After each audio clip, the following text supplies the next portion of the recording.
spatial is much easier.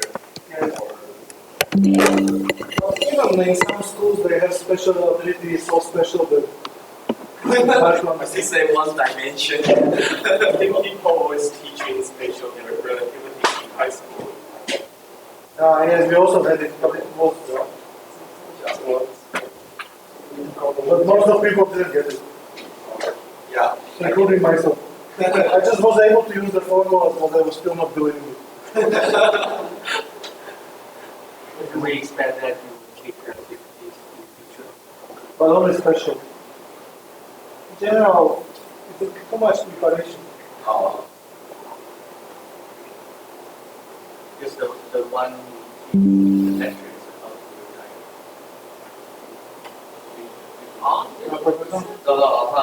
Yeah, I should take this office.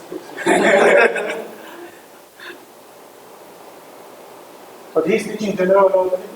I don't know. I never did. So it take maybe 1 month for special relativity, and after that you go to general relativity. And you also use tensor analysis for special relativity. It's a little bit too mathematical. Yeah. Yeah, this is better. Usually very few people take his course. And nobody isn't allowed to take it. You have to take it. What do you mean he does not allow? So you need to enroll the test first, not just Count. listen. Uh, You just listen, you will be taking out the test. really? We count how many people in the class. Oh my god. So absolute. Everything should be relative. Also rules should be taken relative. Okay, let's go. Now I want to just derive you very important, I need to use the... Yes, yes. Okay guys, pity that last time, I'm also happy that my last time, because there's so much time to prepare it. But next year when I will teach it, it would be even better because I learn how to explain other things better. Okay, now I want to discuss one important thing, and this is the Josephson junctions in the magnetic field. And that's typically what people do in the experiment. They take the Josephson junction. The Josephson junction is plotted here. This is the picture. And you are having one superconductor. So my junction is lying in the XZ plane. Also it's groven in the y direction. Okay? But it's a finite in the y direction somehow. And now we are applying the magnetic field. So this is this normal link, which is not superconducting. And then you apply the magnetic field. My magnetic field is applied from the blackboard to you. And then basically, if the magnetic field is going over the superconductor, there is this region when you will have a screening current. There will be the screening current in this direction to cancel the superconductivity here, and in this direction to cancel superconductivity here. So there are these Meissner screening currents are here. Okay, they are doing that job. Okay, and then what I will consider is that I now would like to compute the current which is going. So let's say I'm now driving the current, and I would like to compute the current, and I would like to compute the distribution of the current along this thing. So x-axis is here, that's why I put it, my current will be along the x-axis, and the current is mainly moving in this direction, so it has just the z component, which I just want to show you. Okay, so this is the picture. Did you get the picture? What, David? X, okay. Yeah, because my junction is basically changing in this. This is the junction, how it changed, okay? It has a length L, and the current is moving in this direction, which is the Z direction. But the current here and the current here can be different, and current here can be different. So the current density is X dependent. Okay? That's why I'm just writing you. So what we are again assuming. So we are basically assuming that the current which is going over the junction, I am just assuming the transport current. Yeah, I am biasing my junction and it produced the current density. This current density is Jx by Z, but I'm telling you current is just flowing along the Z axis and in principle has the X component, okay?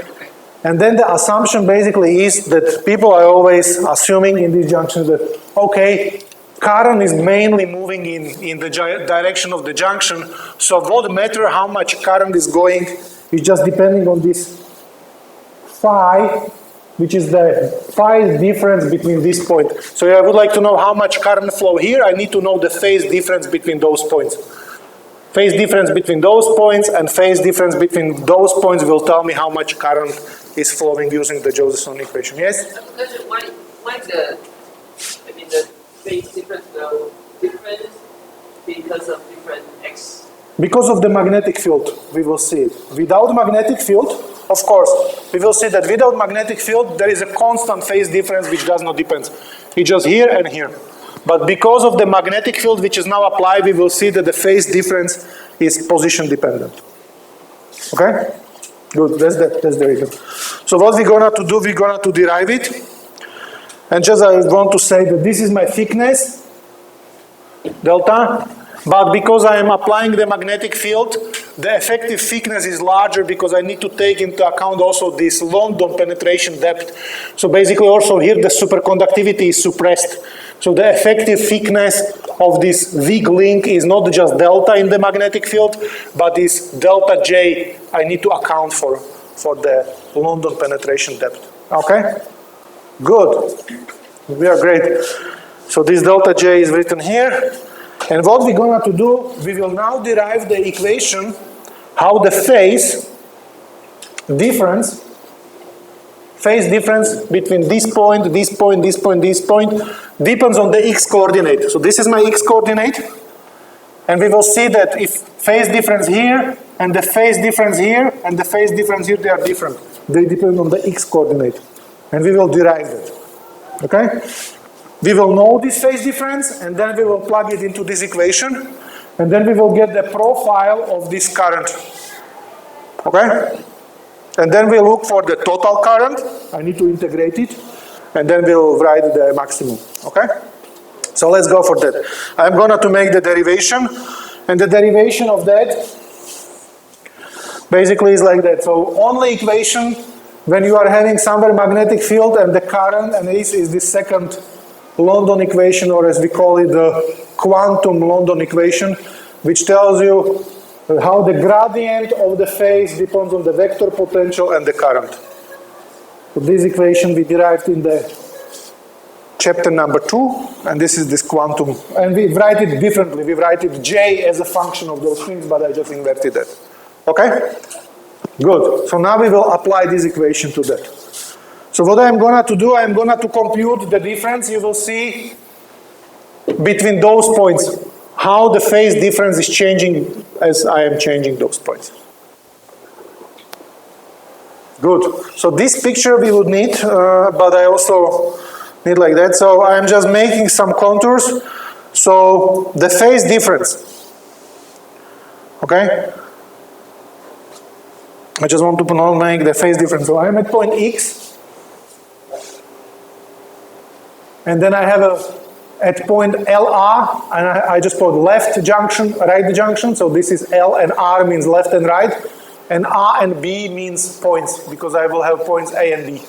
So you will see. So, okay, just let it look like that. I have at left point R, I have some theta. At right point R, I have some different theta. So the phase difference at that point is the difference between those two phases. And in the neighboring point, delta x is the same things, but only shifted by delta x. Okay? Just once more on this picture. Have a glimpse of these equations. On this picture, that's what I'm telling you. This is the point right. This is the point left. This is at position A. A means they are having the same x coordinate. This is at position B. It means they are having different x coordinate. And this is in the left junction, and this is on the right junction. So I'm taking this phase difference and this phase difference, and this is phi x, and then I'm making this phase difference and this phase difference, and this is phi x plus delta x. Okay? And they are separated by delta x. Okay? Good. And how I will calculate it? So sure. So I have the equation how to calculate the phase difference. So just integrate it. Right? The best way is to do, I can do is the integration. So if I would like to know what is the difference between theta, now I'm on the left side, okay? And I am going from the point A to point B. Point A is at coordinate x, and point B is at the coordinate x plus delta x. So if I want to know the phase difference, I need to integrate this expression around some contour L, okay? For the right side, I need to calculate this difference, delta R minus RB, again difference, and I again need to integrate over some contour C, okay? And if I will know those differences, then I know the things which I am looking for, because just from the definition, the difference phi x plus delta x minus phi x is this difference minus this difference. And if I'm just ordering it, then it's basically those integrals which I'm doing. I'm able to transform it that is this difference minus this difference, or plus this difference. Okay? So this is the things I need. This is the thing I am able to calculate with the integral. I need their difference, and this difference turns to be the sum of those two things. If I change, repartition the brackets. Do you see it? Yes? Good. So you see that the phase difference is given by integral, and because of this minus sign, and here I have it like that with opposite. So you see I need RB, so I need the opposite of this integral. So this would be with the plus sign, and I need this integral, and this would be also with the plus sign. So the final formula is like that. I just log in that. So the difference is this integral, but I need the opposite difference, so that's why it's come with the plus. Okay? Good. So I need to calculate these integrals. It's my choice how I will pick up CL and CR. Does not matter on that. Phase difference is independent how I will choose the path. Because phase difference is the gradient. Gradient is a potential field, so it does not matter of the path how I am integrating. It's like the potential energy. Does not matter how you go from point A to B. The potential energy is just the difference between A and B. It does not matter how you go there. We have the same thing here. Okay, so I now will take two paths. Okay, and I will do it like that, such that I don't need to do the integration here. Okay, I will be clever changing my path such that these things I don't need to take much.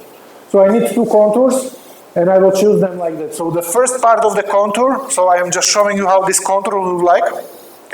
So I'm choosing the contours which looks like that. From this point to this point, I am going like that. Going deeply to the superconductor, then going in the superconductor, and then returning back here. And in that sense, and even you see how the orientation of my contour, I choose the contour which goes like this, and from this point to this point, I'm going with the contour which goes like this, and again, I'm deep in the superconductor. Why I'm doing that? If I'm deep in the superconductor, then there is not the Meissner current. Deep in the superconductor, there is not the Meissner current. There is only this transport current. But this transport current is perpendicular to that. Like the total current, J, is composition of two currents. My transport current plus the screening current, right? I just want to write it. No, I just wrote it by sentence. Here I have a screening current from the Meissner, and this is the transport current. On this picture, it's shown like here. Yeah, I'm driving the current from the junction. I put the current drive. This gives me this current. This is everywhere. But in this region, because of the magnetic field, I have also the screening current. Okay? But this path is chosen so clever that transverse current, if I'm integrating, it's always perpendicular, and screening current is 0. Okay? So on this part of the integral, I don't need to take care about the current. Okay? So that's what I'm just writing for you. Okay? Then on this case, this part of the circle is chosen like that. This current is 0 because I am deeply in the superconductor, and this is perpendicular, so it's also 0. So the total integral of this guy, if I just do integration here, is always giving me 0. But I have also these two segments here. I also have these segments.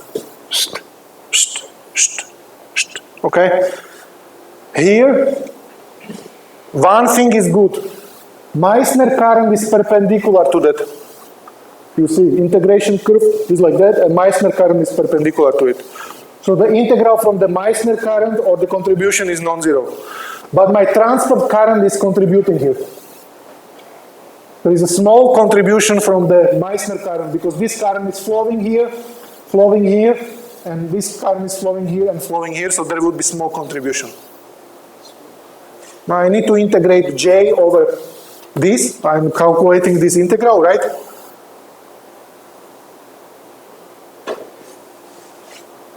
Here. And if I'm integrating this integral over this path, there is something small appearing. And it would be like that.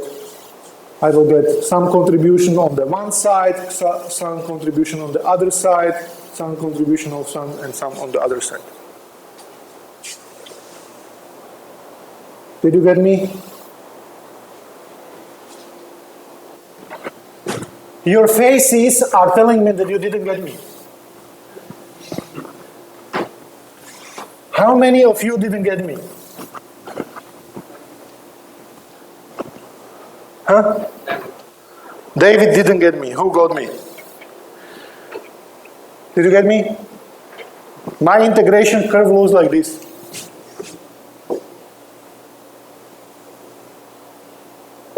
Okay?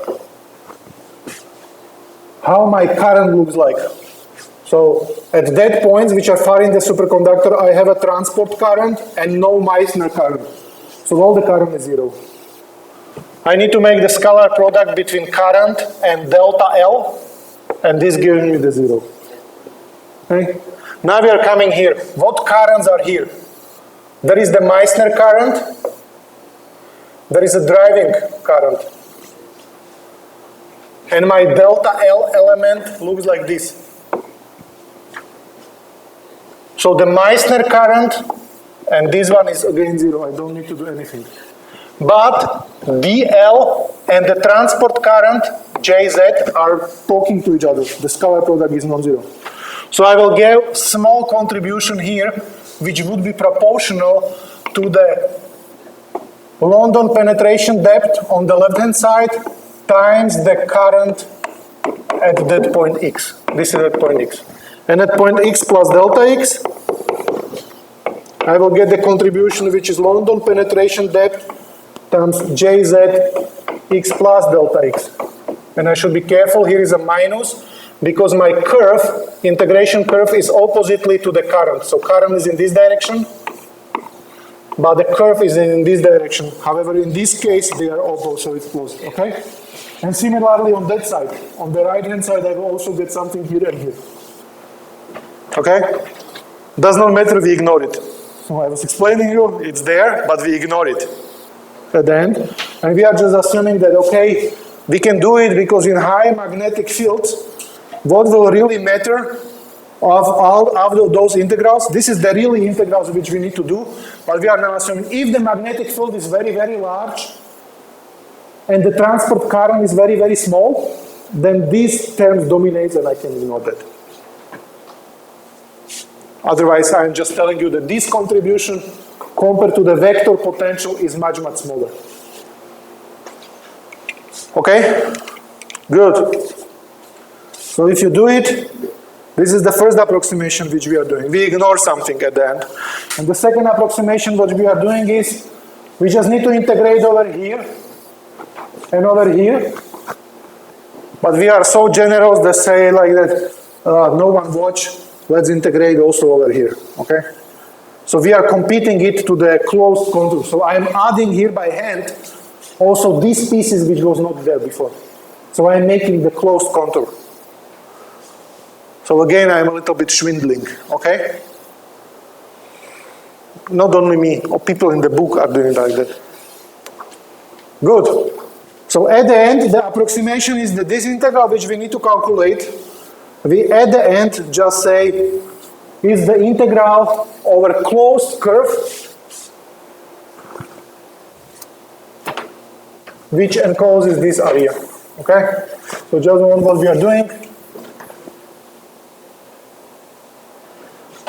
We need to integrate over that and over that. Even something was appearing here, something was appearing here, something was appearing here, something was appearing here, we ignore it. And we said, if the magnetic field is very, very large, what appears here does not bother us. Okay? And what we did even now, we completed this curve to be the closed curve. So I added those two elements and I made the closed curve. Okay? So this is the approximation which we did. But the integral of A by L is the same as the integral of the BDS, and this is the flux of the magnetic field. So what I'm getting is, this has a surface S, this is penetrated by the magnetic field B, so I have some flux which is appearing there. Okay? Good. So if you take all these things together, this is final equation which we get. We get that the phase difference is magnetic field times this delta S.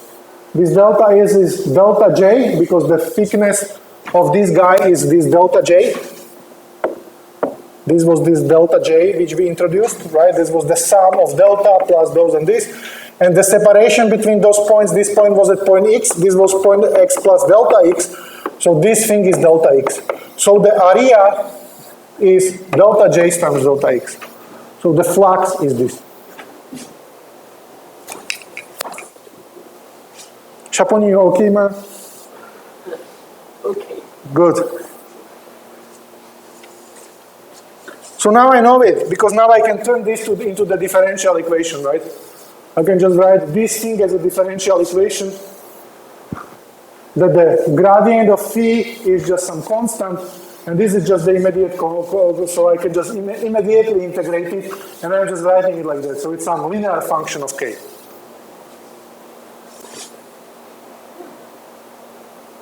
Okay? Just look for the algebra and let me know that you understand.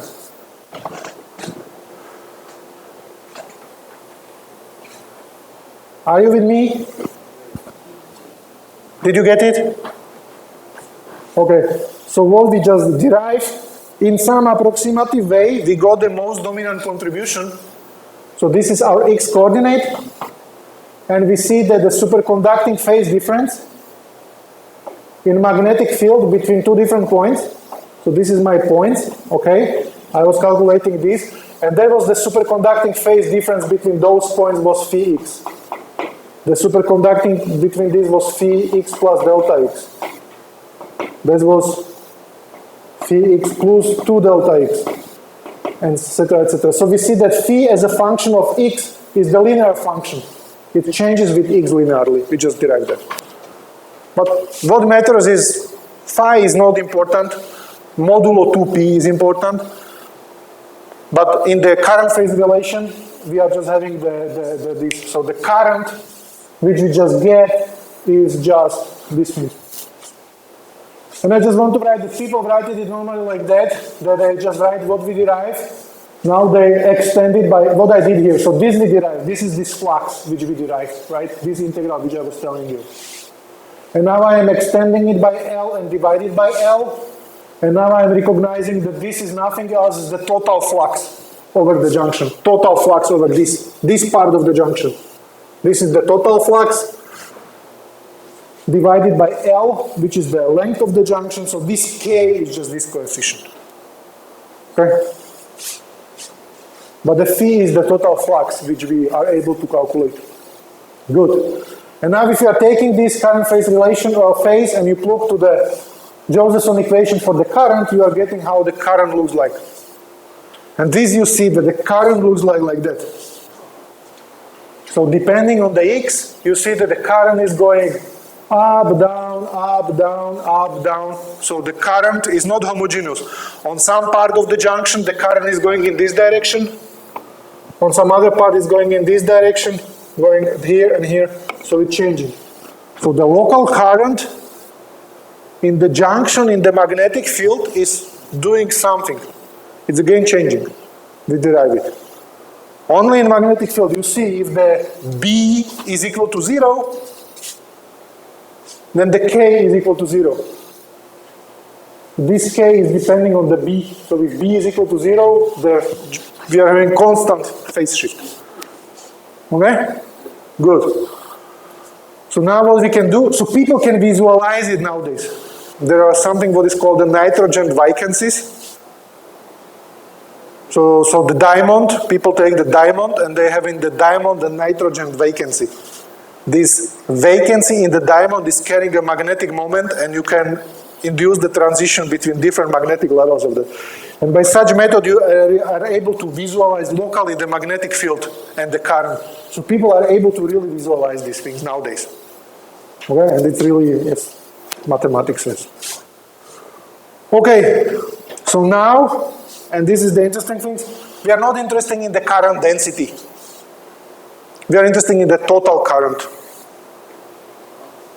Okay, so the total current is the integral of the current density. What I need to do is that I need to integrate this current density which I get as a function of surface, which is integral over dx dy, and my surface is y direction is here. So I'm integrating over the y, so then just nothing depends on the y, so I'm just getting the dimension in the y direction. And then I need to integrate this Js sinus phi 0 kx. Super easy, just integration done here. Very elementary function, and I'm even using these things that cosine of one number minus cosine of other numbers can be written as the sines of that. Okay? So if you are just taking this total integral can be written like that. And this is this k, and k depends on the magnetic field. Okay? So people just denote this constant which appears here. This constant, they just call it some E. Oh, okay, they introduce also L to that, and then they just write, I think I just want to write it in total flux. So this is the final formula, which comes out if you plug all the constant at the end. So there is some constant, which is just the characteristic of the junction, critical current of the junction, width of the junction, length of the junction, all the geometrical parameters of the junction. Then there is this sinus phi 0, which is changing. We need to find it in principle, or it's by experiments change. And then we are getting this sinus KL, which is turning to phi flux divided by phi 0, and this is also KL here, so we are getting these things. And the people are able to measure maximal critical current. So I need to find phi 0 such that this is a maximum, and the maximum value of that is just given here. So this is the maximum value. Once more, phi is the flux over this region. Okay, this is this region, this is this lambda of the right superconductor, lambda of the right superconductor, and the superconducting distance that. I take this area, this is L,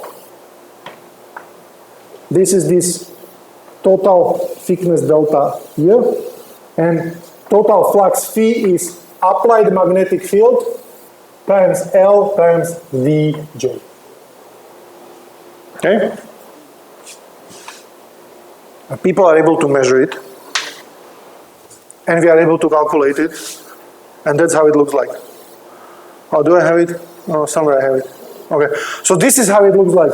So I'm plotting this maximum value divided by this coefficient, EC, such that it's in dimensionless units, and basically you see it showing this picture.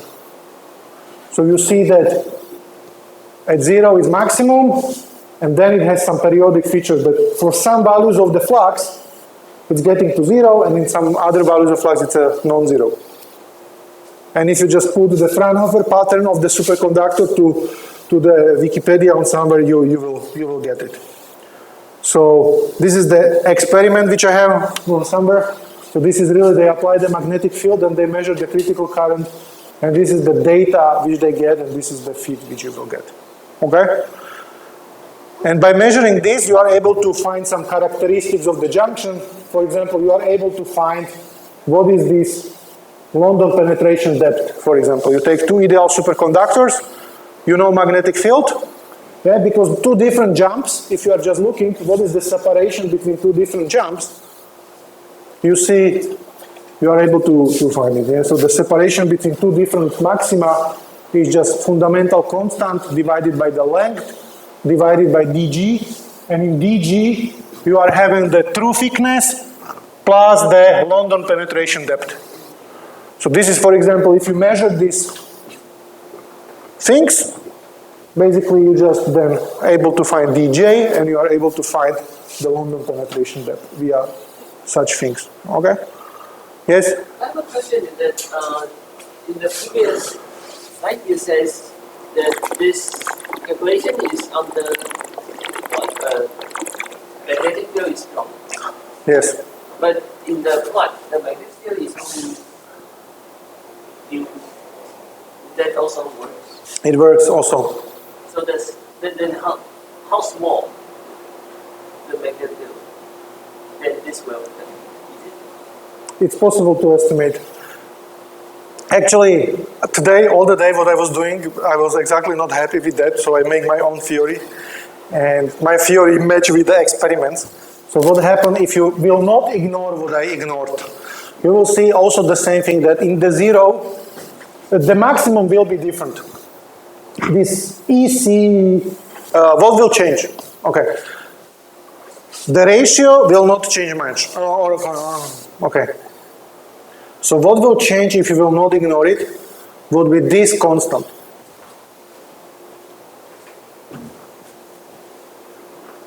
This constant will be different. This will be the first thing which will not change. And if you will make the ratio of maximum divided by this constant, at zero it will be the same. Because then we are able to integrate it, it's not the problem. But the interesting thing, what will happen is that Fraunhofer pattern will look, it will not go to zero. You will see things happening like this. If you consider this approximation, then you are seeing they are going to zero. Okay, so in the other approximation, you are getting, so there is some shift of that thing. So this will be the things of that. And how much you are offsetting, you are able to say how much is important what I was ignoring. Okay.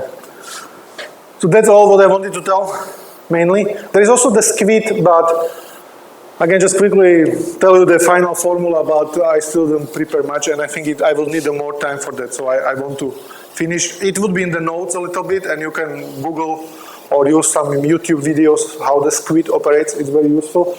But that's the things how the Josephson junction and the magnetic field are useful, because you can measure some properties of the superconductors, and you see that we are able to convert DC responses to AC responses. So it's also very important. And mathematics is in principle boring, okay? So it's the few equations which you are having, they are non-linear. So all these effects we are having is because equations are non-linear.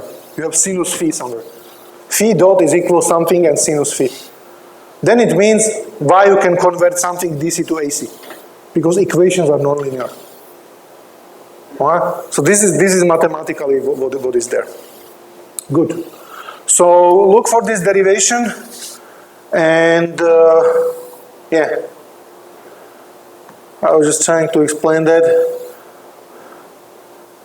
This was the experiment. And why it's called Fraunhofer pattern, because I don't know, Fraunhofer was the guy who did the optics. He was from Bavaria. He was near from the Regensburg. Seriously, he was living in the city which is nearby the Regensburg. In, I forget now, but it's just 15 minutes by train. He was born and he got the off-run, and then someone realized that he's a genius guy, so some rich guy then pay his money and allow him to study. But otherwise, he was a very poor guy, like his parents died. So he was having a real luck, and then he made a big thing in the optics, and this is this Fraunhofer pattern in optics, that you take the one slit experiment and you look how the light is going over one slit, and you are seeing this maxima and minima. And that's exactly the same formula. That's why it's called the Fraunhofer pattern. But of course, Fraunhofer was living in the 18th century, and superconductivity was discovered in the 20th century, so nothing like that. But because of this shape, it's not McDonald's shape, but it's called Fraunhofer pattern. Okay, it has a name. So the people, when they are characterizing the diodes on superconducting junctions, they always say, oh, what's the pattern? What's the Fraunhofer pattern? Because there are also deviation due to the other effects, and that's most important. That it's not perfectly symmetric or something like that. And this has some other superconductivity phenomena like that. So the Fraunhofer pattern is the diagnostics. It's like you come to the doctor and they send you to X-ray or, I don't know, take your blood. And so that's the first diagnostics you do with the superconducting things. And if you see something peculiar, then they name disease according to you. Or, I don't know. Okay, so that's it. So next week, Alex, okay? Wednesday and Thursday. Make the advertisement, brings your parents, grandparents to learn something, okay? Good. So I will upload the notes also with this other stuff, and there are some more things written. And I think that's all. So who is interested can read and Google and yeah, basically. All right, what I have more? This is about the squid. And in the squid, the dependence on the flux is different. And there's also the squid is used to measure the magnetic field, somehow like that, because there is characteristic universal pattern and the people are able to find the magnetic field. And, okay. But it's much more complicated because I want to explain you the squid and I realized that this is just the small part of that. There is still something much more needed. And I will not have a time to so, yeah. And then I discovered that I was not happy that we are ignoring something. And then I spent 2 hours today to see what happens because I want to discover something in my age, you know, so to be famous. Yeah, I already saw that. But if you really Google, some pattern really looks like this. So it means I think you cannot make such approximation as you are doing. Everything you are able to solve numerically. Yeah, if you really want to do it, like you are really in the experiment and you don't like it, you really take the contour integral and you really integrate it. Okay? So this is also other ways that people are really not just relying on that, but if there is really something finny effect, then people are really checking whether approximation which we are doing are not too strong to oversee something, and then you can refine it with numerical methods. Okay? So I just want to tell you that. Good. That's it. So make the homework, okay, sheet number 7 or the final sheet, such that you can pass the exam. You can give it to Chapin. Okay. Do you have questions? The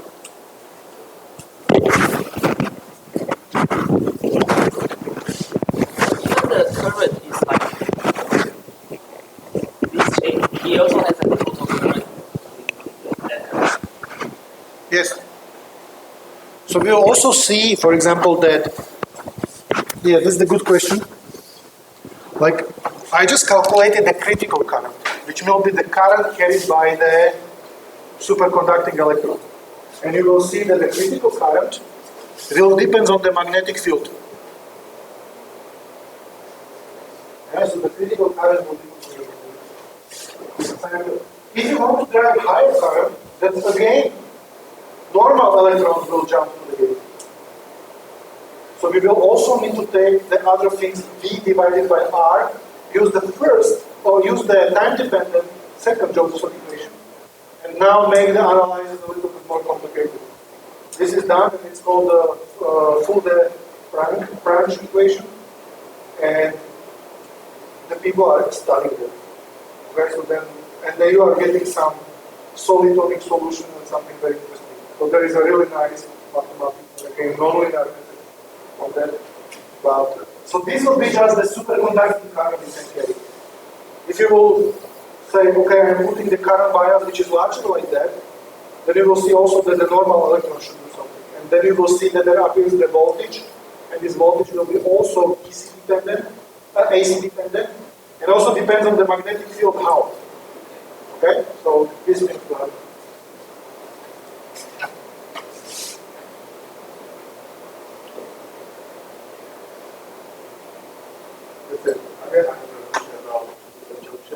So basically, you can apply an AC current bias and you find some DC current and apply the AC voltage. Yeah.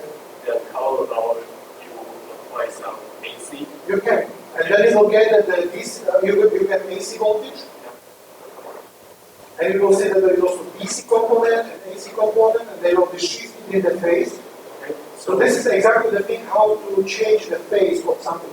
So the frequency. So you put input signal will be the AC bias with some frequency. Voltage response would be also in general AC, but with a different frequencies. Even you'll see there are more frequencies. And then you can put some antenna on top of it, and then some of those frequencies you can enhance, some you can tweak, because you can find them. So this exactly this technique how it's quantum amplifiers and frequency boosters. You want to change the frequency somehow by working on it. You use the Johnson junction, and you carry it given phase. It's possible to apply an AC and find the DC. So, I think you can find a component. There is a component which will be. so you can enhance some components and make it just similar to DC, almost DC, but with that experience. Oh, I don't know whether you can say like that, but for example, you can do the other thing. You can take the junction, and you take the electromagnetic radiation you have on top of it. You take the junction, as we said, and you put on that electromagnetic radiation with some frequency. This will also induce interesting effect in the superconductor, which are called Shapiro steps. You are shining the electromagnetic wave with some AC frequency, and you will get a DC response with very special values of the voltage. And this is called the Shapiro steps. All that is because sinus. So you can just Google Shapiro step or something, and you will see the such thing that goes through. But normally you just don't get this, you get more. And things like that.